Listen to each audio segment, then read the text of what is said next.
Hello everyone, welcome back. Hindi में पूछे जाने वाले आज हम जीवन परिचय के बारे में देखेंगे। हिंदी में जीवन परिचय 5 अंक में पद्य में और गद्य दोनों में पूछे जाते हैं, तो एक एक करके हम देखते हैं। तो सबसे पहला हम जीवन परिचय देखेंगे जयशंकर प्रसाद जी का।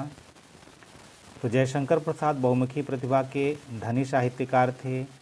उनका जन्म 1890 ईस्वी में काशी के सुंघनी साहू नामक प्रसिद्ध वैश्य परिवार में हुआ था। उनके यहाँ तंबाकू का व्यापार होता था।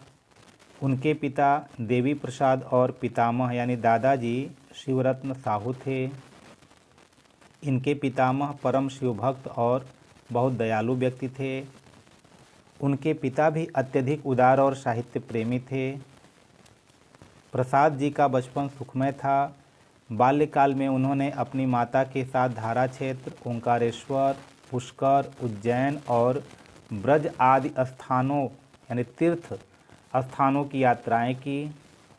यात्रा से लौटने के बाद पहले उनके पिता का, फिर 4 वर्ष बाद ही उनकी माता जी का निधन हो गया। प्रसाद जी की शिक्षा दीक्षा और पालन पोषण का प्रबंध उनके बड़े भाई शंभुरत्न ने किया और क्वींस कॉलेज में इनका नाम लिखवाया, किंतु इनका मन वहाँ न लगा। उन्होंने अंग्रेजी और संस्कृत का अध्ययन स्वाध्याय से घर पर ही प्राप्त किया। उनमें बचपन से ही साहित्यानुराग था। वे साहित्यिक पुस्तकें पढ़ते और काव्य रचना करते रहे। पहले तो उनके भाई उनकी काव्य रचना में बाधा डालते रहे, परंतु जब उन्होंने देखा कि प्रसाद जी का मन काव्य रचना में अत्यधिक लगता है, तब उन्होंने इसकी पूरी स्वतंत्रता दे दी। प्रसाद जी स्वतंत्र रूप से काव्य रचना के मार्ग पर बढ़ने लगे। इसी बीच उनके बड़े भाई शंभुरत्न जी का भी निधन हो गया और उनके निधन हो जाने पर घर की स्थिति खराब हो गई। व्यापार भी नष्ट हो गया।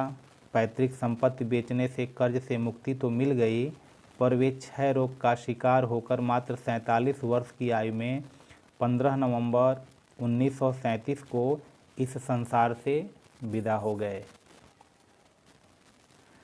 अब दूसरा जीवन परिचय देखते हैं आचार्य रामचंद्र शुक्ल जी का।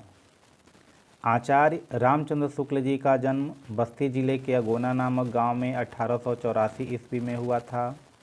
4 वर्ष की अवस्था में ये अपने पिता के साथ राठ जिला हमीरपुर चले गए। वहीं इनकी प्रारंभिक शिक्षा हुई। 1892 ईस्वी में इनके पिता की नियुक्ति मिर्ज़ापुर सदर में कानूनगो के पद पर हुआ। पिता के साथ वे मिर्ज़ापुर आ गए। 1921 ईस्वी में इन्होंने मिशन स्कूल से फाइनल परीक्षा उत्तीर्ण करने के बाद प्रयागराज के कायस्थ पाठशाला इंटर कॉलेज में नाम लिखवाया, किंतु गणित में कमज़ोर होने के कारण इंटर की परीक्षा नहीं दे सके। मिर्ज़ापुर में पंडित केदारनाथ पाठक एवं बद्रीनारायण चौधरी के संपर्क में आए। यहीं पर इन्होंने हिंदी के साथ उर्दू, संस्कृत एवं अंग्रेजी साहित्य का गहन अध्ययन किया। 1909 ईस्वी में हिंदी शब्द सागर के लिए काशी आ गए। कुछ दिनों तक नागरी प्रचारणी सभा का भी संपादन किया। उसके बाद इनकी नियुक्ति काशी हिंदू विश्वविद्यालय में हिंदी अध्यापक के रूप में हो गई। 1937 में विभागाध्यक्ष हो गए और 1941 में इनका देहावसान हो गया। इनकी सबसे जो प्रमुख रचना है वह चिंतामणि है और इन्होंने चिंतामणि में उत्साह, श्रद्धा, भक्ति, करुणा, लज्जा और ग्लानि, लोभ, क्रोध आदि के बारे में इन्होंने व्याख्या किया हुआ है। अब अगला जीवन परिचय देखते हैं तुलसीदास जी का। तो इनका जीवन इस प्रकार है कि रामश्रयी शाखा के प्रमुख कवि संत तुलसीदास जी का जन्म तिथि और उनके जन्म स्थान के विषय में विद्वानों में मतभेद है।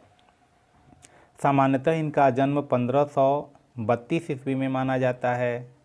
कुछ विद्वानों के अनुसार इनका जन्म 1497 ईस्वी में श्रावण शुक्ल सप्तमी के दिन हुआ था। स्थान के विषय में कहा जाता है उत्तर प्रदेश के बांदा जिले के राजापुर ग्राम में इनका जन्म हुआ था और कईयों के द्वारा एटा जिले का शोरो नामक स्थान पर इनका जन्म स्थान माना जाता है। इनके पिता का नाम आत्माराम दुबे था। तथा माता का नाम हुलसी था। इन्हें बचपन में ही माता पिता ने त्याग दिया। ये भीख मांगकर पेट भरते थे। अंत में बाबा नरहरि दास ने इन्हें अपने पास रख लिया और शिक्षा दीक्षा दी। रत्नावली से इनका विवाह हुआ। इन्हें अपनी पत्नी से बहुत प्रेम था और प्रेम की अधिकता के कारण तुलसी आधी रात को आंधी तूफान में उनसे मिलने ससुराल पहुँचे। पत्नी की फटकार ने तुलसी को सांसारिक मोह माया से विरक्त कर दिया।